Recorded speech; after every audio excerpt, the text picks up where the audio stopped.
Olha, eu considero um prazer e um privilégio poder dar esse, eu vou dizer até, esse testemunho, que não é apenas uma entrevista. Então, muito importante a figura do Dr. Ulisses, uma pessoa de um amor muito grande, uma paciência. Aquele senhor de cabeça branca que dedicava a vida dele a um legado de Cristo na vida das pessoas. Ulisses Moreira Santos, um homem temente a Deus, um homem sem nada de vaidade, nada de vaidade. Meu Deus do céu, que homem desprendido. Dr. Ulisses, evangélico é verdade. Ele me tornou mais católico. Ele simplesmente, para mim, é alguém que me inspira a correr a carreira. Essa é uma coisa que me arrepia até hoje em lembrar. É um grande amigo mesmo, né?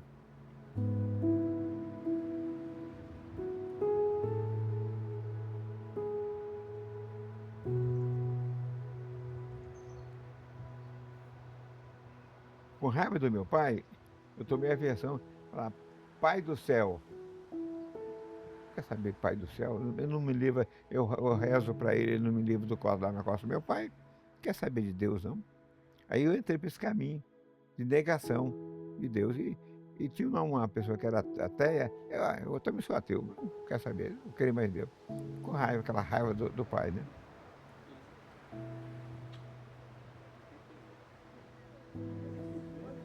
Que é raiva mesmo.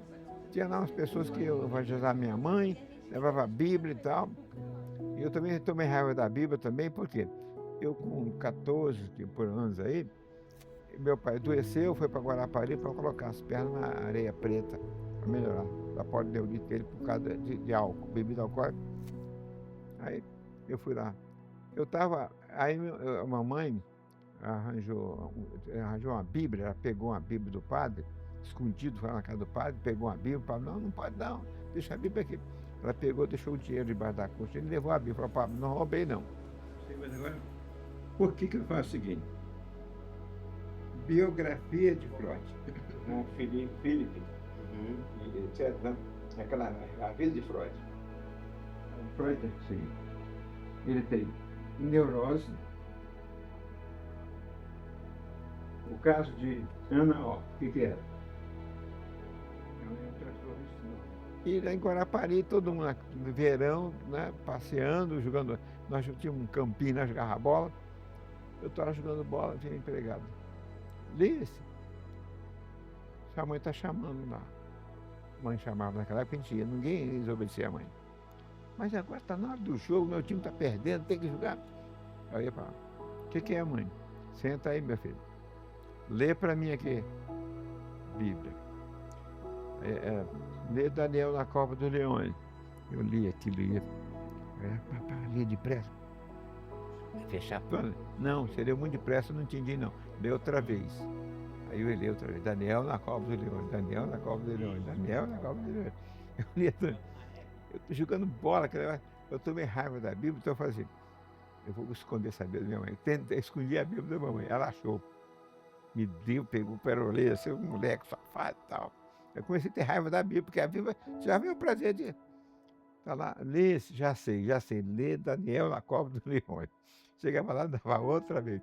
Mamãe, tem outra coisa para ler? Tem aqui e tal. Foi bom que você me lembrou. Tá? Para que eu fui lembrar? Tá. Aí pronto. Quando eu voltei, o pessoal lá me dava... um colega crente, isso aqui, ó, lê a Bíblia aqui. Pegava a Bíblia, eu fazia papel higiênico e levava para ele, toma essa Bíblia aqui. Rapaz, me sagrado. Esse papel aceita tudo. E foi que essa vida de ter. Hoje eu digo, não era um ateu, eu era à toa. Porque eu queria fugir de uma realidade. É o reino de Deus, onde o Espírito Santo age. E o arquétipo negativo é dominado por Satanás. Negativo do xamã. Já é uma derivação de um. Mundo espiritual Isso é a época. do mal. E o Reino das trevas, reino da luz. mundo espiritual do bem é Deus. Reino das trevas, reino da luz. Aonde o pneumoterapeuta tem que saber o quê? A técnica das 3 serpentes. Isaías.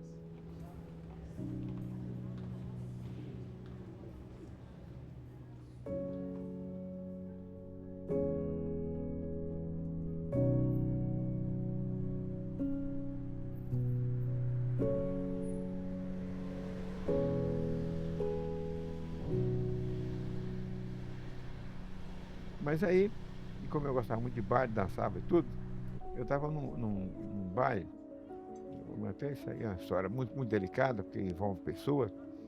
Eu saía do baile Saldanha da Gama aqui, 2 horas da manhã. E uns colegas, todas pessoas sérias, meninos bem criados, respeito dos outros, trabalhadores, estudar, mas gostava envolvido na sociedade. Aí aconteceu um fato lá no baile, e de ver uma moça lá, beijando os caras lá, uma situação muito boa, e era vizinha da gente. É muito triste, triste, meu Deus, esse ambiente aqui. Sentei na linha do trem, madrugada não passava mais o bonde. Aí veio umas pessoas, aí e vi um homem idoso, chegou perto da gente, a gente estava eu e um colega, e eu, assim, olhou para minha cara, moço, e eu com o paletó aqui na mão, que tempo usava paletó, você está indo para o inferno. Pegou um livro do Mateus, pequenininho, pegou meu paletó, pôs aqui, lê isso aqui. Deu vontade de dar um soco na cara dele. Eu falei, meu pai, olha, respeitar as pessoas idosas. Naquele tempo eu respeitava mesmo. Aí o cara disse isso aqui. Aí eu dei vontade de jogar fora, não sei porque eu não joguei fora. E o cara sumiu. Mas só eu que ele falou com isso, porque ele não falou com os outros, só comigo.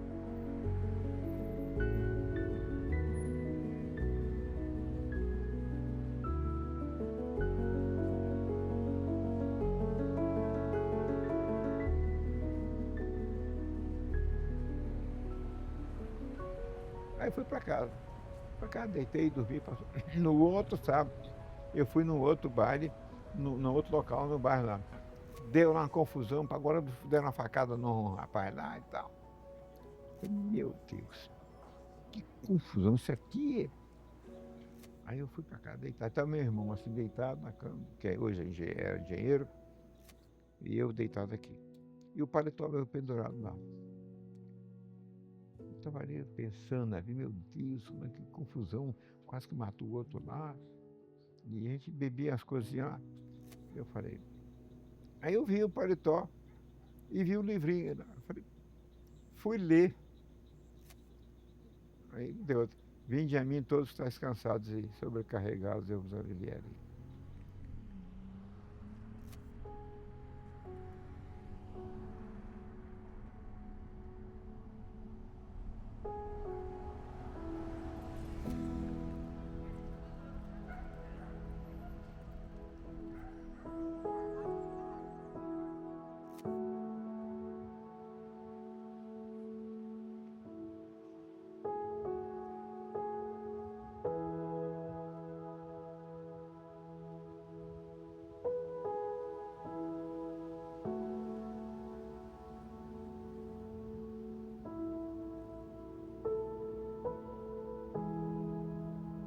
E comecei a ler para cá, ler para lá, ler para cá. Não, isso aqui não dá. Ah, isso aqui é bom. Tá, Mateus capítulo 5, bem-aventurados os humanos e tal. Eu li aqui. Aí deu mais ou menos uma hora. E eu falei, eu não estou rasgando, eu rasgava a Bíblia, agora eu não estou rasgando isso aqui. De repente, a palavra foi entrando na minha cabeça. Quando eu não dei, eu estava ajoelhado. Eu tive uma visão. Que eu li o livro de Mateus, lá estava a crucificação de Jesus. Eu estava vendo, aquilo que eu li ali, me reproduziu na minha mente. Jesus no Calvário, o ladrão aqui.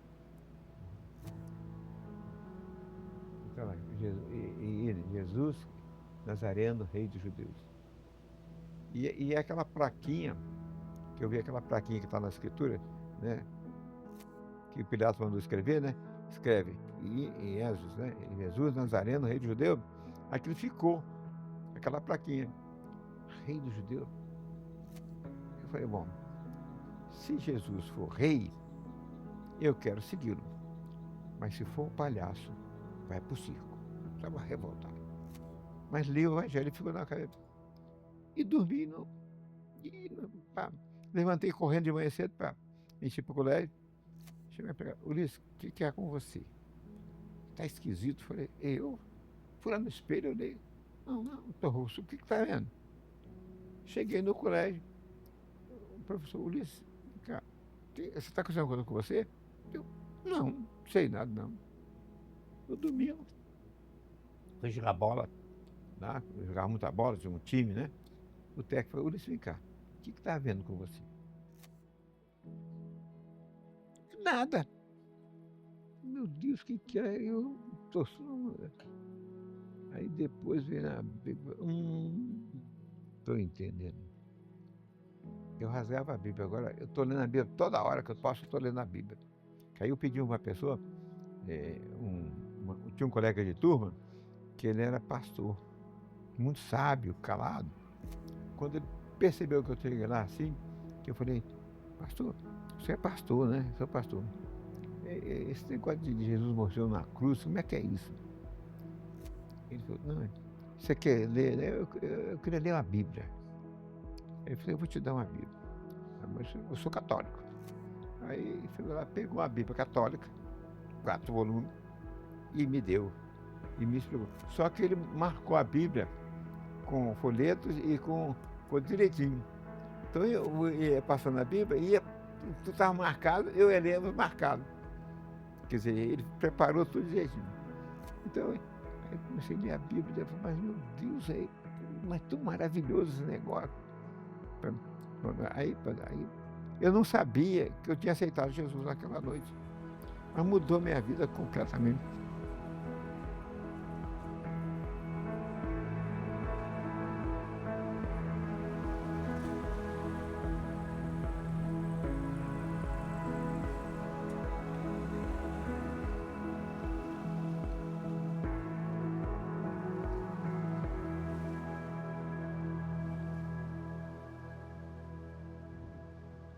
Queria saber de baile, nada, de confusão, acabou.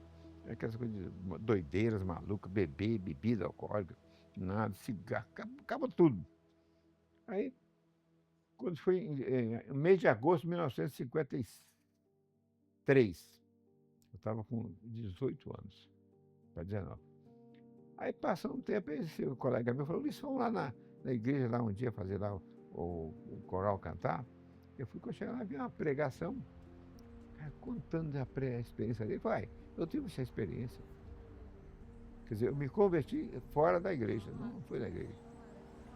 Foi lendo a escritura.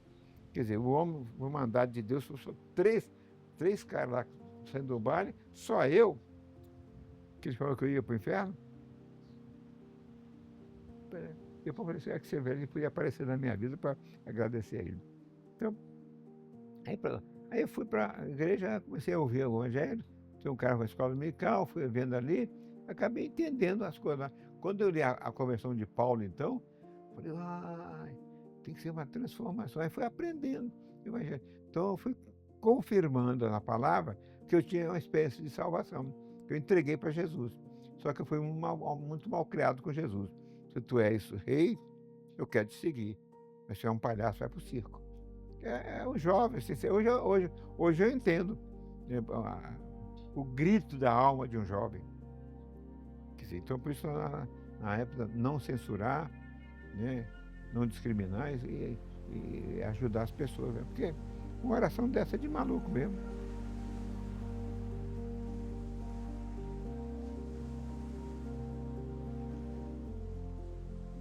Eu tinha 23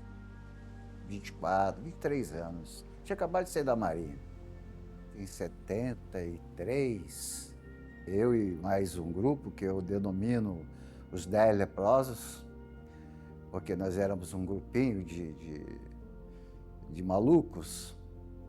E o doutor Ulisses começou, outras pessoas começaram a falar de Jesus para nós e tal. Então, eu conheci nessa época, saindo da Marinha, cheio de mazela, doido para abraçar o mundo. Um dia ele me convidou para eu ir na casa dele. Aí ele me convidou no outro dia, acordou cedinho, vamos lá na casa dos meus pais. Aí fomos lá para Pancas, na casa dos pais dele também, lá em Pancas. então, me conheceu ali, eu acho que conversando com ele, que eu tinha uma experiência de enfermagem. Aí ele me chamou para trabalhar lá no manicômio judiciário. Ele era diretor do hospital. E aí eu estava saindo desempregado, precisando trabalhar, e fui trabalhar no manicômio judiciário. Foi até interessante. Aí comecei a trabalhar alguns meses até lá, dando assistência aquelas pessoas de todo jeito, né? Pessoas, imagina, um manicômio judiciário. Trabalhei há algum tempo, dali ele me levou para o Hospital Evangélico, aqui de Vila Velha, e assim, sem nem me conhecer direito. Ele não me conhecia direito. Foi um negócio de Deus, foi assim, algo extraordinário. E não só eu, mas o tratamento que ele tinha, não só comigo, mas com todos aqueles malucos, os 10 leprosos, que eu costumo dizer.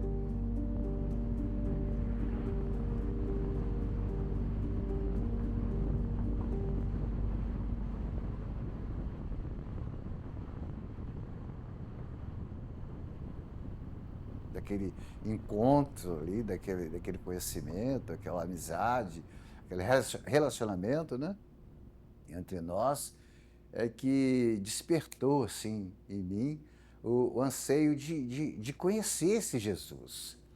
Eu quero conhecer esse Jesus. Aí começaram a falar de monte, que Jesus falava, que Jesus batizava com o Espírito Santo, que Jesus mudava a vida. Eu falei, eu quero conhecer. Aí chamei 2 dos 10 leprosos, um deles está vivo, e fomos para o monte.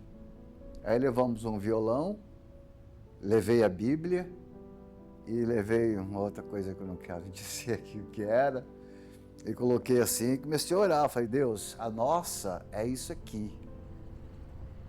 Aquele patuá mas eu soube que o Senhor é um Deus que faz, que acontece, que cura, que liberta, que transforma. E eu quero te conhecer. E começamos a cantar louvores ali, com os poucos louvores que nós tínhamos conhecido lá, aprendido lá com eles. E começamos a cantar louvores ali, e eu pedia mesmo, Senhor, eu quero te conhecer, eu quero experimentar. Porque isso aí é maravilhoso, é uma droga maravilhosa. Uma droga. E aconteceu algo assim, eu posso dizer que foi a maior experiência que eu tive com Deus. Mas foi tremendo. Foi algo assim, extraordinário. O céu desceu, sabe?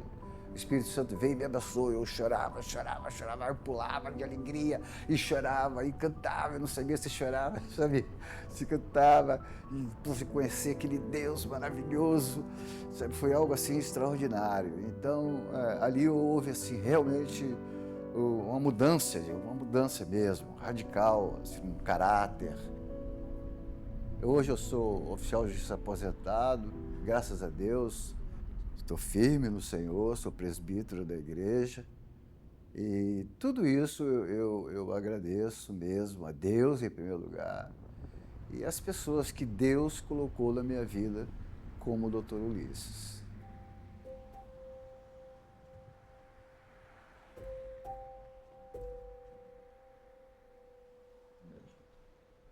O resto, o rim pede assim, ó, o que o rim precisa? Ele já falou para você.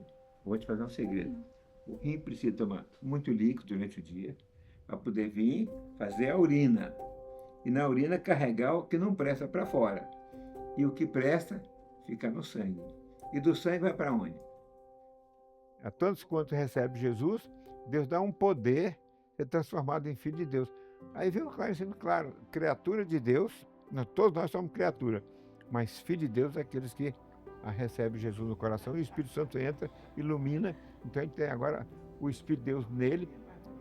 O meu espírito estava morto de delitos e pecado, agora está ligado ao Espírito Santo, que é a luz, né? Então eu tenho um contato com Jesus. Eu estou entrelaçado com Jesus através do Espírito Santo e a palavra.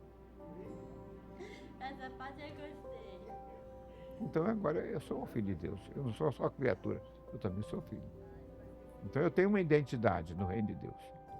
Eu sou realmente, eu tenho vida eterna, eu vou morar na eternidade com ele. Estou de passagem aqui. Então esse foi o entendimento já jovem, mas não tinha detalhes teológicos, né? Só depois que eu fui dar aula no seminário teológico, que eu fui ampliar esse conhecimento teológico. Mas a experiência prática, essa foi marcante. Nunca me, até hoje, quando eu falo aí, eu vejo direitinho, eu no quarto ajoelhado, o paletó, lá, o velho, lá no trilho de trem, o baile, tudo da minha mente, nunca sai. É marca. É uma marca que não tem jeito. Tem como, você experimentou.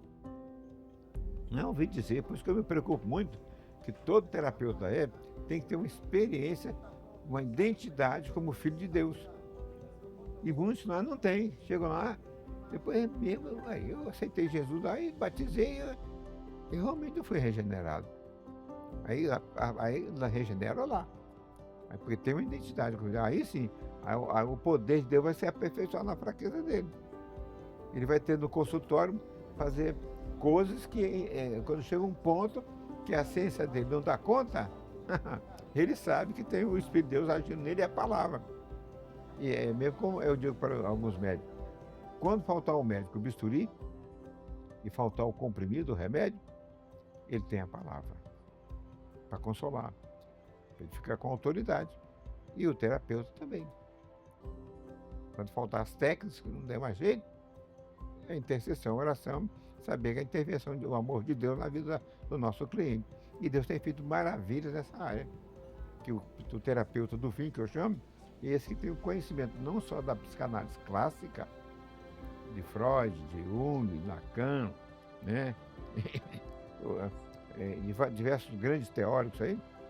Quer dizer, mas vai além. Por isso hoje nós temos a pneumapsicanálise. Estudamos o cativeiro emocional e espiritual, que a sociedade está mais envolvida. Porque o mundo espiritual é mais real do que nós pensamos. E o mundo que vivemos não é tão real como nós imaginamos. Pensamento e imaginação. Aí os acadêmicos lá, entender isso, saber bem essas duas palavras. Pensar e imaginar.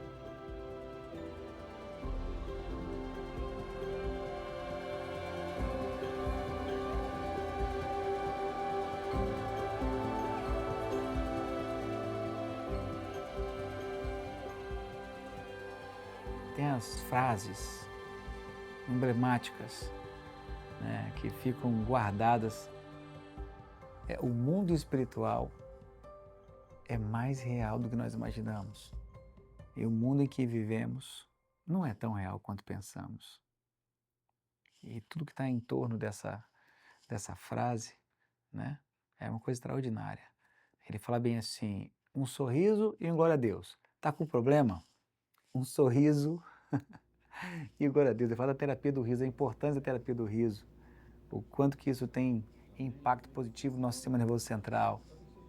Então, um sorriso e um glória a Deus. Não sei como resolver, mas Deus sabe. E eu sei que Ele vai me ajudar.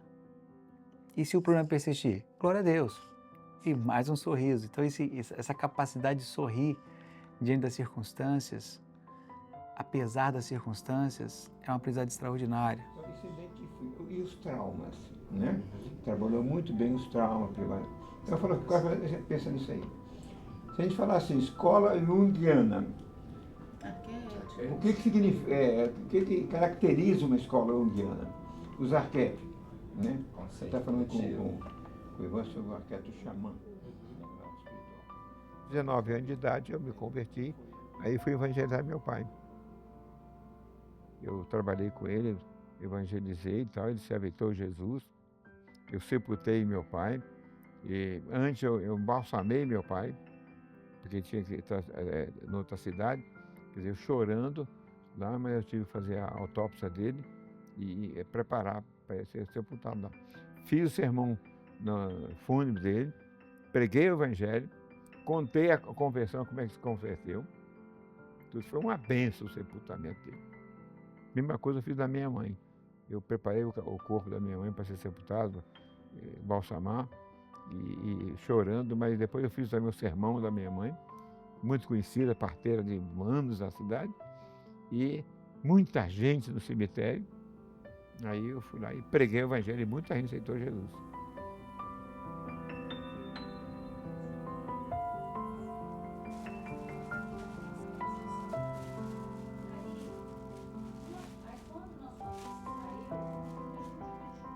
Então, assim, isso me mostra como as pessoas podem mudar. E ele foi uma pessoa que mudou muito a vida dele. Ele fala até 19, 20 anos, ele viveu de tudo nesse mundo. Quando jovem, né? Fez todas as coisas. E depois veio a transformação, quando ele se converteu, e ele pôde perdoar.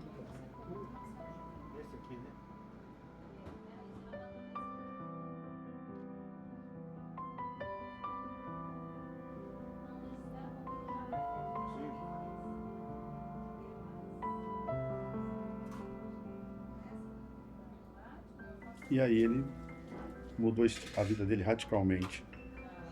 E ver esse homem hoje, com a experiência de vida, o legado que ele tem, eu sinto orgulho dele, né? E ele é um exemplo disso. De uma pessoa aqui que reconhece os erros do passado, sabe que não pode mudar e tenta, dentro do possível, ser uma pessoa boa hoje.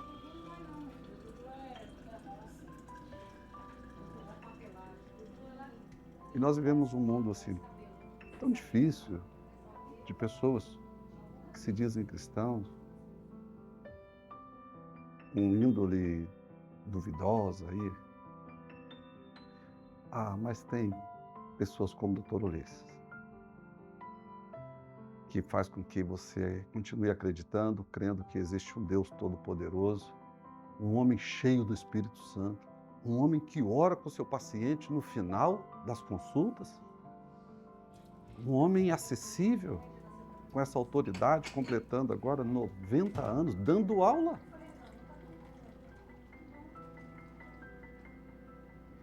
E ele, meu pai, engraçado, onde você for meu pai tem uma Bíblia. Onde ele estiver.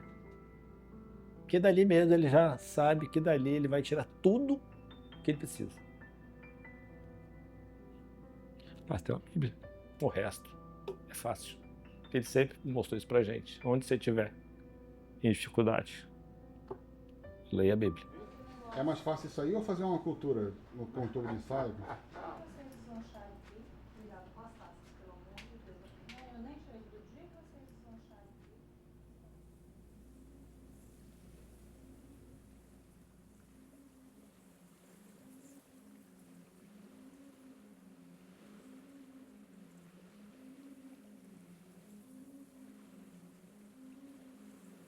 A gente voltando da igreja, a igreja era em Vila Velha, a gente morava em Vitória, e papai às vezes passava por uns bairros. Sei que alguém parou ele, uma história mais ou menos essa, que alguém parou o carro, tinha uma mulher passando mal dentro de um bar. Meu pai para à noite para atender alguém que estava passando mal, mas não sabia nem quem era. Chega lá, um caso demoníaco. Uma mulher totalmente possuída, demônio, a gente era pequeno. Aí papai chama a gente para ir ver. Sem noção. Mas a gente não é pequeno, né? Foi lá, né? Minha mãe acho que foi no carro com meus irmãos, eu acho que eu e meu irmão fomos, né? Eu lembro que eu fui. Aí para lá, começou a orar. Entre aspas, né? Sou o demônio da menina. A mulher acalmou lá, tal, acalmou tudo. A mulher estava agitada, né? Demoníaca mesmo. Possessão demoníaca. Aí o carro, eu assustado, né? Branco igual uma vela, né? Pra entender tudo depois. Aí papai perguntando, viu meu filho, né? Aí eu falei, papai, Deus deu um pau no diabo, né? E ele sempre conta essa história. Eu falei, pai, vai ser tudo. Aí minha mãe, você é louco, menino, dentro de um bar de noite, moleque, um demônio, como é que você faz? Deus protege, Deus cuida de nós. E sempre foi assim.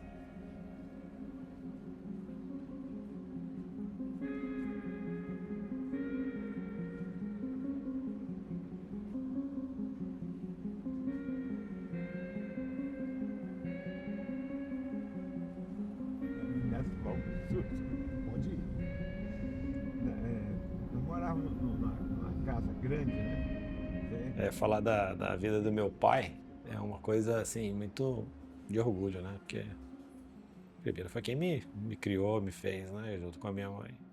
E sempre tive, assim, desde pequeno, uma referência muito grande de quem é, né, na minha vida e quem é o meu pai no contexto da minha profissão. Por ele ser formação primeiro ser farmacêutico e depois ser médico. Por influência um pouco, né?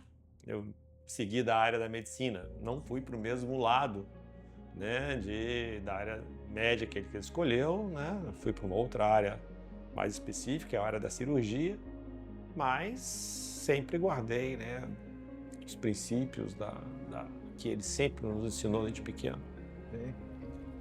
E eu tinha um escritório. Eu queria ensinar meus filhos biologia, anatomia, essas coisas assim. E eu já era médico legista e tal. E naquela época a legislação é muito escassa. Então o que eu fazia? Primeiro eu levei uma caveira, um crânio humano, né? Para ensinar os meninos o que era o crânio. E coloquei o crânio em cima do armário. Então, e coloquei uma frase assim. Para quem chegasse lá assim, abria a porta, via a caveira, e estava escrito assim, a caveira dizendo, eu fui como tu és, você será como eu sou. Para a pessoa assim, impactar, para ver que eles não é nada.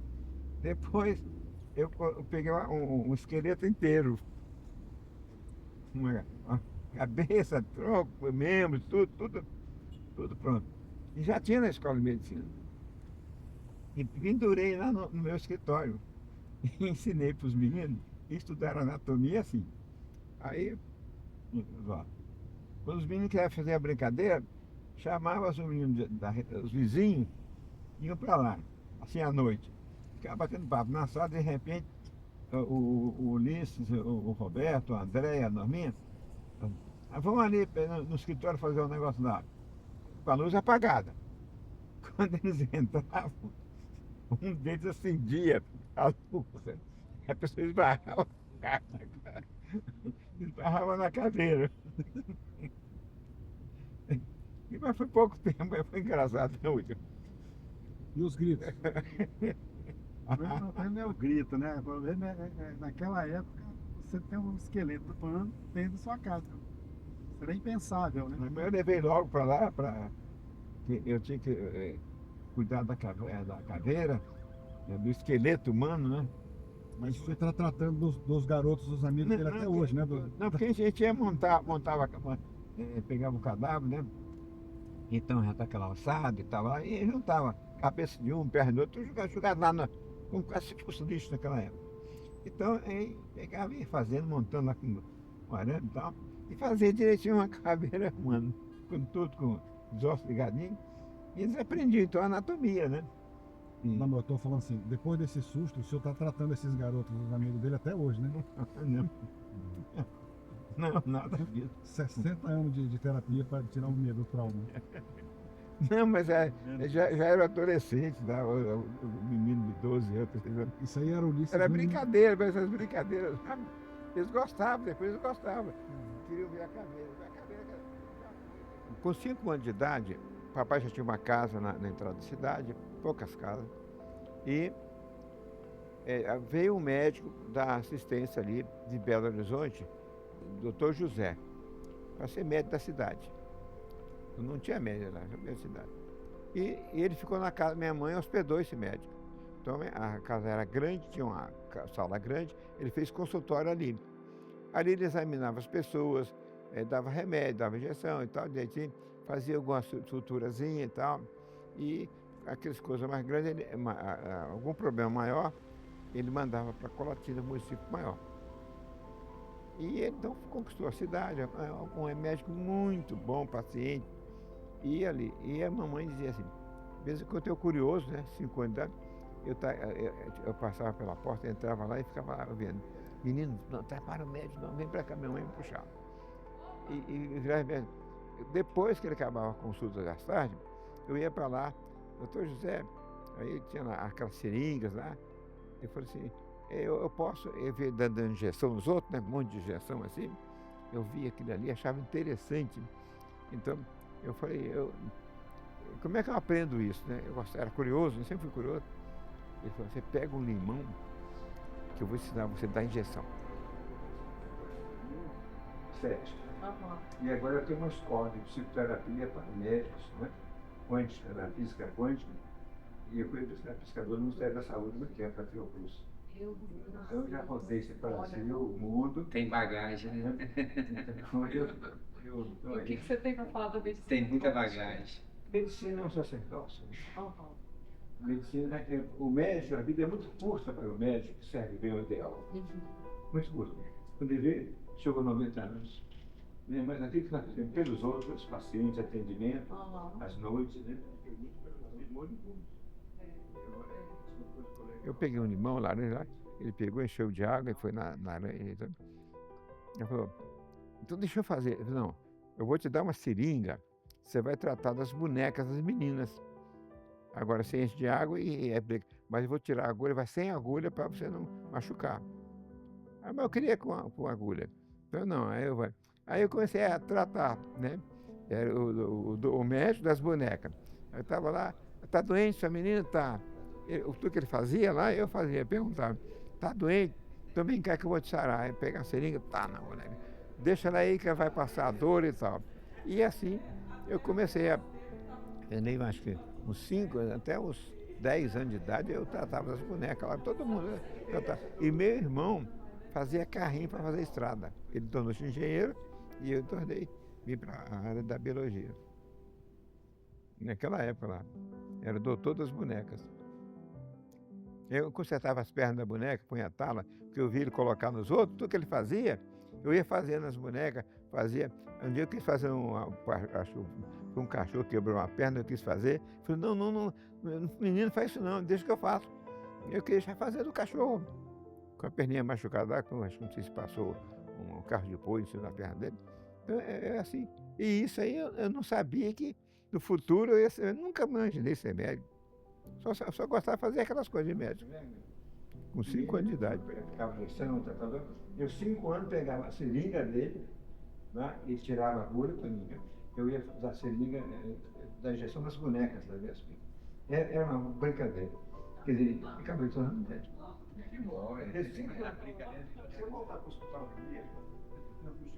Eu lembro quando eu estava no CRI, que eu estava com os meus 20 anos, eu queria fazer medicina, né? Eu tive assim, fazer medicina, comecei a fazer um cursinho para fazer medicina e eu era apaixonado por estudar, fazer medicina. E eu tinha essa aproximação com o Dr. Ulisses, né? Com o Dr. Ulisses. Aí o que eu fazia? Dr. Ulisses, eu quero estudar anatomia, quero ver se... Vai lá para ver meu laboratório, para ele ficar lá um pouco lá junto. Aí eu ia lá para o laboratório, estava ali na Baruípe, onde eu estudei anatomia. E a minha paixão, qual era a minha paixão? Estava no laboratório dele, eu tinha total acesso. Aí eu ia para onde? Instituto de Anatomia. Ficava feliz de ajudar a mexer com aqueles cadáveres que estavam lá. O doutor já está vindo, tá?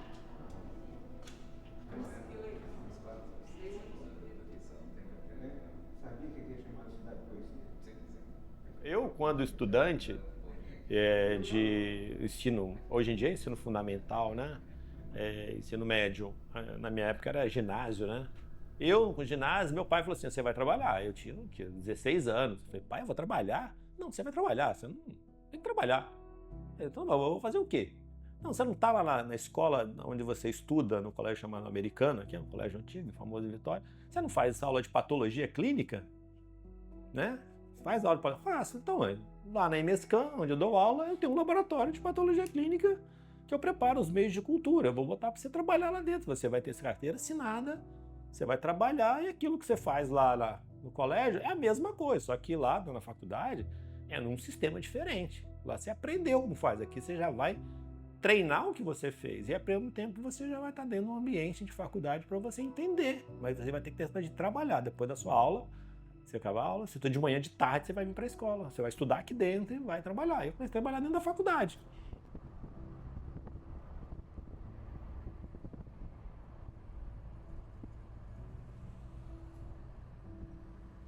Eu com 13, 14 anos nas férias, que eu ia ficar em casa, mamãe era parteira. Minha avó era parteira e minha mãe era parteira. Então nós estávamos em uma casa grande e mamãe fazia parteira, mas o parto naquela época era uma coisa... Então, por exemplo, minha tia, Chica, tinha um filho atrás do outro. E mamãe fazia os partos dela. Quando eu cheguei do colégio, Então, ó, a tia aí está passando mal, pagar neném, e não tem ninguém para ajudar, é emergência. Você chegou aqui, foi bom. Vai pôr água quente para esquentar, porque dava muita cãibra, tia Chica, né? Na hora do parto, para fazer força, com cãibra ela não podia fazer força. Então ela podia, o neném morrer, atrapalhar, e a minha mãe vai lá, quer dizer, com cuidado, põe água quente, molha os paninhos e traz morno para pôr na perna dela aqui para não dar cãibra. Então eu corria, mais pano quente que tá com muita cãibra. Eu corria para lá, eu chegava na porta para ver, mãe, não vê não, fica aqui, tá aqui a bacia. Então eu ficava na cozinha, perto da sala, o quarto lá estava. Aí tá, ué, o menino nascia e tal, quer dizer, sem câimbra, não. Então, quer dizer, mãe, água quente, um pano quente, assim, para câimbra, evita a mulher tá fazendo pá. Falei, um modo muito empírico, né? E com aquilo eu falei, meu Deus, como é que é? Depois tinha que limpar. Você limpa aqui, porque era para cuidar do neném, tá? Eu limpar. Um dia eu vi uma placenta, esqueceram lá, cortaram o neném e deixaram a placenta em cima da bacia. Eu vi aquele sangueiro lá e tal. E aquela placenta ficou na minha cabeça. Quando eu fui estudar biologia mais velho, então, placenta. Aí ficou na cara. E aqui, à esquerda, era um prédio pequenininho, uma casa pequena, foi transformado, adaptado para o hospital, e é onde eu trabalhei de 74 a 76, 3 anos, como diretor clínico e também como médico, né? Médico da roça naquele tempo, fazia de tudo. E agora está, já uns 30 anos atrás, já tem um novo hospital ampliado, grande, mas primeiro começou aqui.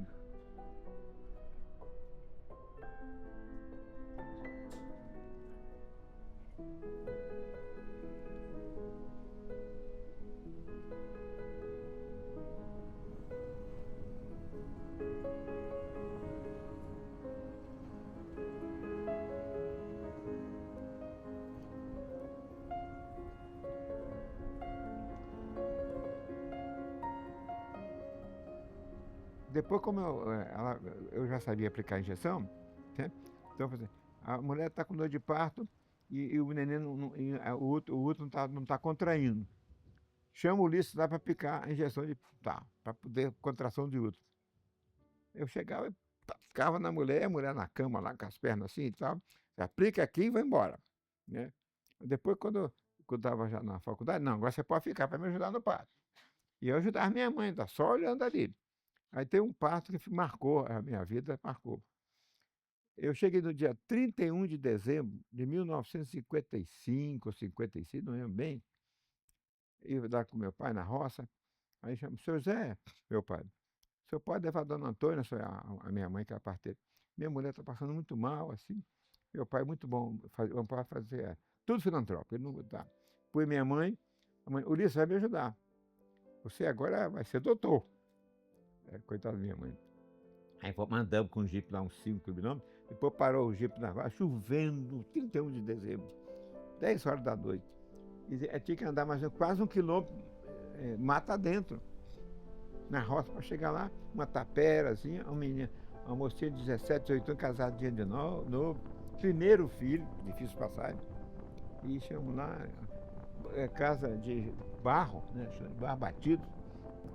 E assim, umas pessoas lá, a mãe chegou e luta para lá, e vai indo, levou 1 hora e tal, e a mulher sofrendo. Aí, de repente, a mãe falou assim, tá vindo de fasta. Quer dizer, o menino tá vindo de frente, cabeça, a perna. Eu não consigo voltar o menino, para poder rodar o menino para ele sair. E ela já está perdendo as forças, ela morreu, o neném, ela está morrendo. Saí com ela daqui para levar até o jipe, num jipe, para nessa barreira toda para lá, ela morre.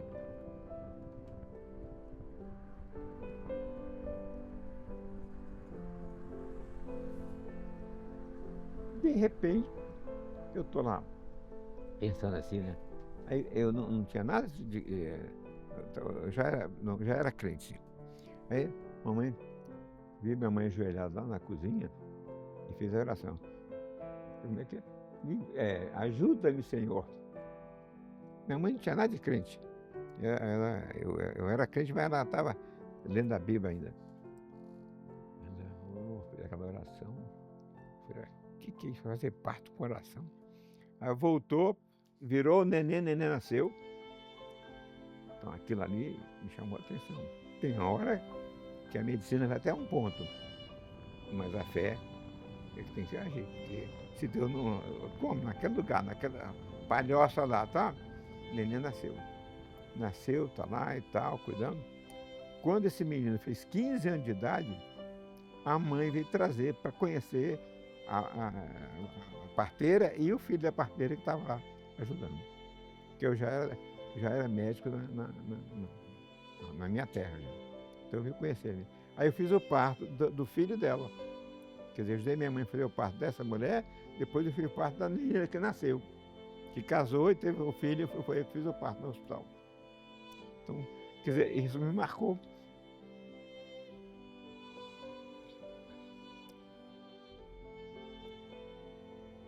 Ajudar os outros.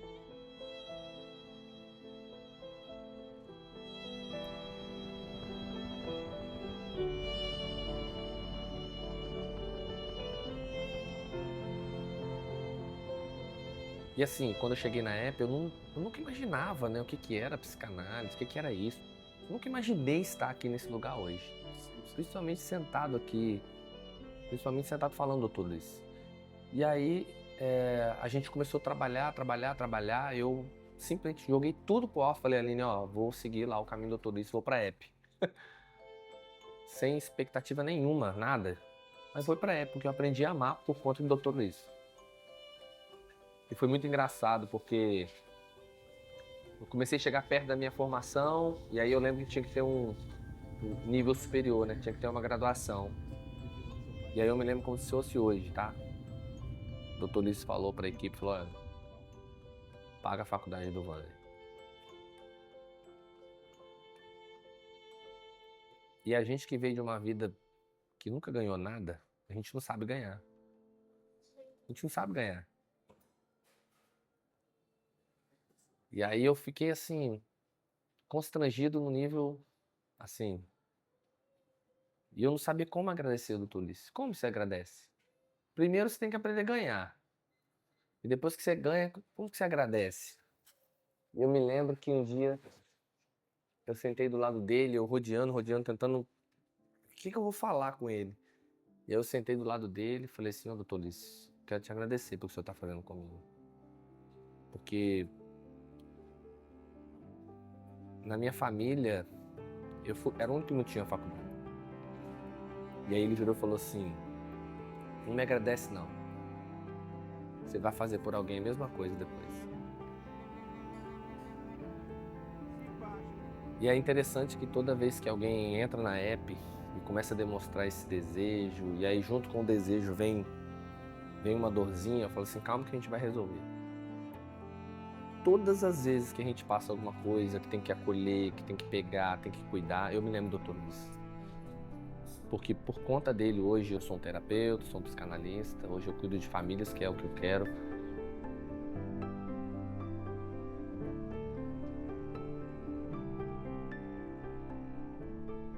Nasceram muitos Ulisses, né? É. Alguns eu evitava, eu pedia para não colocar o nome. Eu tenho uma sobrinha minha, né? Ela fez uma cesárea da mãe, aí era homem, né? Não tinha ultrassonografia na época, então ia se chamar Ulisses. Mas chegou, nasceu menina. Aí pusemos Ulisseia. Ela gosta do nome. Mas tem alguns Ulisses espalhados por aqui.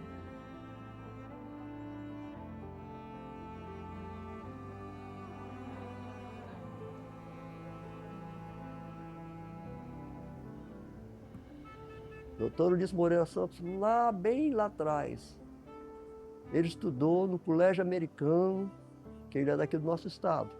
Ele estudou no Colégio Americano e foi colega do meu cunhado Raimundo Ladislau Rodrigues, pastor Raimundo Ladislau Rodrigues, né? Eles eram colegas de sala, bem lá atrás. Esse meu cunhado já faleceu há muitos anos. Eu vim para Vitória estudar, o papai arranjou uma casa aqui, em Vitória já tinha, ele estava melhor de vida, né? Colocou uma casa e trouxe uma mulher lá da roça para cuidar da gente na vida. A gente vinha de caminhão, trazendo comida, arroz, feijão, que dava muito tempo. E nós fomos estudar no colégio aqui em Vitória. Um professor de matemática, ele falou do seguinte, um dia chegou na sala assim, falando, passou um sabão em todo mundo. O Ulisses tirou 10 em matemática. Vocês vão ficar tudo reprovado. Eu vou dar um castigo para vocês. Vocês vão ter que vir aqui no colégio, estava de manhã, na parte da tarde, de 2 às 4, 2 vezes por semana pelo menos. E o Ulisses vai dar aula para vocês, para vocês cabeça. Ele deu um sabão. Aí quando acabou a aula, saiu. O Ulisses, como é que vai fazer? Não, o professor falou, eles vão aqui, marcamos direitinho, tem uma sala vaga. E fica fazendo isso durante um mês, 2 vezes por semana, dando aula de matemática para os meus colegas lá. Quer dizer, eu aprendia mais para dar. No mês, em 2 meses foi a prova lá de matemática. Todo mundo tirou nota alta.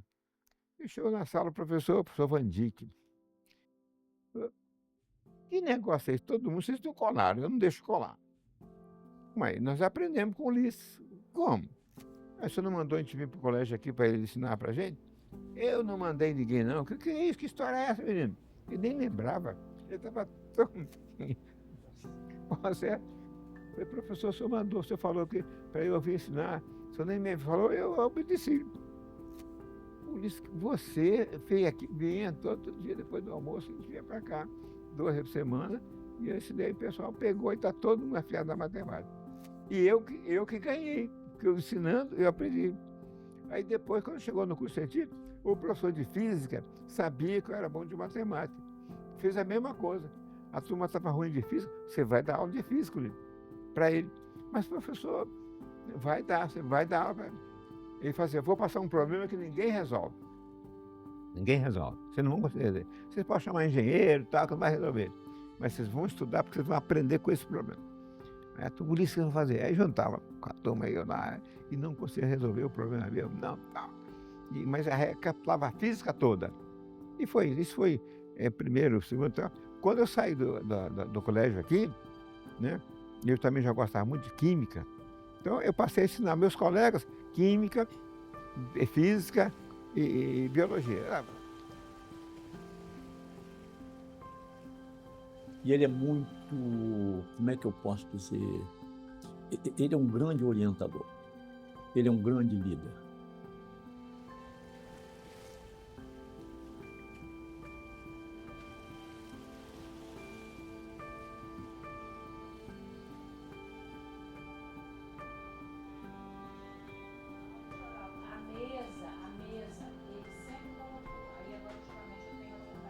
Ele fez um relatório até aquele dia da vida dele, de nome de pessoas que eu nunca vi falar na minha vida. Então, o que eu falei, não, esse cara tá preparando alguma coisa, ou tá pensando que vai morrer daqui a um mês, ou tá deixando um histórico aí de um livro que a gente não sabe se ele escreveu, né? Porque ele fez um relatório desde quase ao nascimento até os dias de hoje. Ele nunca fez isso. O que te surpreendeu? Você lembra de alguma coisa que te falou que você, meu Deus? Assim, algumas coisas de como foi um pouco a experiência dele no início da faculdade de farmácia, um professor que ajudou muito ele, porque ele veio do interior de Pancas, interior do Espírito Santo, né? Um aluno, apesar para passar na Universidade Federal, é para poucos, né? Uma faculdade de Minas Gerais, uma FMG muito famosa, um menino lá do interior de Pancas, do Espírito Santo, como é que passa numa faculdade federal? Tinha que ser inteligente.